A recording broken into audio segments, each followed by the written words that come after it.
حضرت عمر کا اسلام لانا اسلام کے لیے عزت کا ذریعہ بنا اور بلند آواز سے نعرہ تکبیر مکے کی فضاؤں میں بلند ہوا۔ 40 مسلمان جب ہو گئے تو پھر میرے رب نے کہا یا ایھا النبی حسبک اللہ، اے نبی تمہارے لیے اللہ کافی ہے، ومن اتبعک من المؤمنین، اور تمہارے لیے اہل ایمان کافی ہے۔ حضور علیہ السلام کے حوالے سے ان کی حساسیت اور ان کا جوش و جذبہ اور ان کی غیرت ایمانی دیدنی تھی۔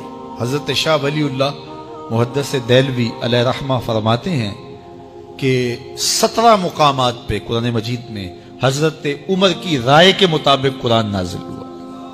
یہ اللہ نے حضرت عمر کو شان عطا فرمایا۔ اور پھر جب حضور علیہ السلام کے وصال کے بعد حضرت عمر سیدنا صدیق اکبر کے وصال کے بعد بھی تخت خلافت پہ بیٹھے، 22,55,000 مربع میل پہ آپ کی حکومت کی حدود پھیل گئی، اور حضرت عمر کی حکومت صرف انسانوں پر نہیں تھی، عمر کی حکومت پانیوں پر بھی تھی، عمر کی حکومت آگ پر بھی تھی، عمر کی حکومت ہواؤں پر بھی تھی، اور عمر کی حکومت دھرتی پر مٹی پر بھی تھی۔ آپ جانتے ہیں کہ مصر کے گورنر نے لکھا کہ یہاں تو عجیب کہانیاں ہیں۔ کیا ہوا؟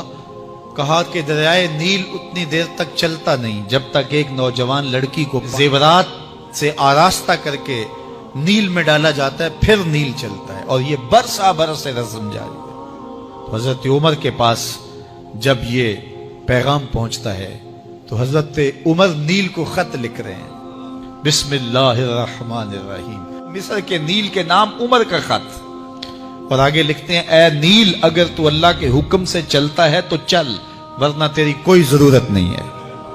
اور رکا لکھ کر کاشت کو دیا، جا کے یہ دریائے نیل میں ڈال دو۔ اللہ اکبر، جن کے رکے دریا بھی مانتے ہیں، پانیوں پر بھی حکومت ہے۔ اور نیل میں جب وہ رکا ڈالا گیا، نیل ایسا چلا آج تک کبھی رکا ہی نہیں ہے۔ پانیوں پر حکومت، ہواؤں پہ حکومت، مسجد نبوی، پانیوں پر حکومت، ہواؤں پہ حکومت، مسجد نبوی کا منبر ہے، عمر خطبہ دے رہے ہیں۔ عراق کے علاقہ نہاون میں جنگ ہو رہی ہے، مدینے سے 1 مہینے کی مسافت ہے، 1 مہینہ مسلسل چلیں تو نہاون آتا ہے۔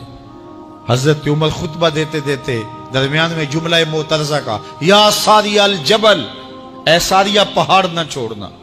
لوگ حیران ہیں کیا ماجرا ہوا کہ ہم سے مخاطبہ ہے، ساریہ نہاون میں ہے، اور کہا ساریہ پہاڑ نہ چھوڑنا۔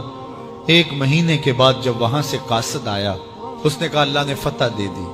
کہا کیسے؟ کہا پہاڑ کو چھوڑ کر دشمن پر ٹوٹنے لگے تھے، آگے بڑھنے لگے تھے، ان پر حملہ آور ہونے لگے تھے۔ اچانک عمر کی آواز آتی، پہاڑ کو نہیں چھوڑنا، کیونکہ اگر ہم پہاڑ کو چھوڑ دیتے دشمن پیچھے سے حملہ آور ہونے کے لیے تیار کھڑا تھا۔ تو کہا بس ہم پہاڑ کو اپنی پشت پہ پھیر رکھا، اور اللہ نے اسی دن ہمیں فتح عطا کر دی۔ ہوائیں بھی ان کا پیغام پہنچاتی ہیں، پانی بھی ان کا حکم مانتے ہیں۔ اس زمانے میں فائر بریگیڈ سسٹم نہیں تھا، لیکن ایک آگ بڑھتی آ رہی ہے شہر کی طرف۔ لوگوں نے حضرت عمر کو بتایا، امیر المومنین آگ پھیلتی آگے بڑھتی چلی آ رہی ہے اور شہر کو اپنے قابو میں لینے والی ہے۔ عمر اپنی چادر اتارتے ہیں اور حضرت تمیم داری کو دیتے ہیں، کہا یہ چادر لے جاؤ اور ایسے ایسے کرو، آگ پیچھے بھاگتی چلی جائے گی۔ تو چادر ہلاتے جاتے ہیں حضرت تمیم داری، اور آگ پیچھے بھاگتی چلی جاتی۔ مٹی بھی حکم مانتی ہے۔ ایک لونڈی کھڑی رو رہی ہے راستے میں، کہا تجھے کیا ہوا؟ کہا ٹھوکر لگی، میرا تیل زمین میں بہہ گیا، میری مالکہ بڑی سخت ہے، وہ مجھے کہے گی تم نے یہ کیا کیا۔ عمر درہ زمین پہ مارتے ہیں، فر الارض الم عادل علیک، زمین عمر نے تیری چھاتی پہ عدل نہیں کیا؟ تو عمر کے ہوتے ہوئے اس کا تیل پی جائے؟ زمین تیل باہر نکال دیتی ہیں، فرماتے ہیں ڈال لے اپنے برتن میں۔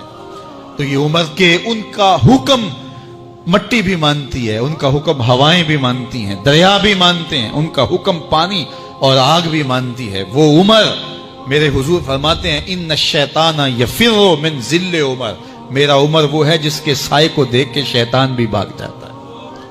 حضرت عمر رضی اللہ تعالیٰ عنہ نے ایک بہترین نظم و نسق دیا اور امور سلطنت کو اس انداز سے منظم کیا۔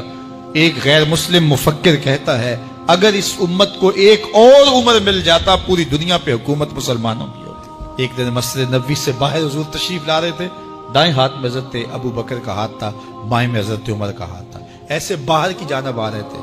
دروازے سے کوئی بندہ داخل ہوا، اس کو دیکھ کے حضور نے فرمایا ہا کازا نبعث یوم القیامہ، قیامت کے دن جب قبروں سے اٹھائے جائیں گے ہم ایسے ہی اٹھیں گے، میرے دائیں ہاتھ میں ابو بکر کا ہاتھ ہوگا، بائیں میں عمر کا ہاتھ ہوگا۔ اللہ اکبر۔ جے شک ہووی تے چل مدینے، جے شک ہووی تے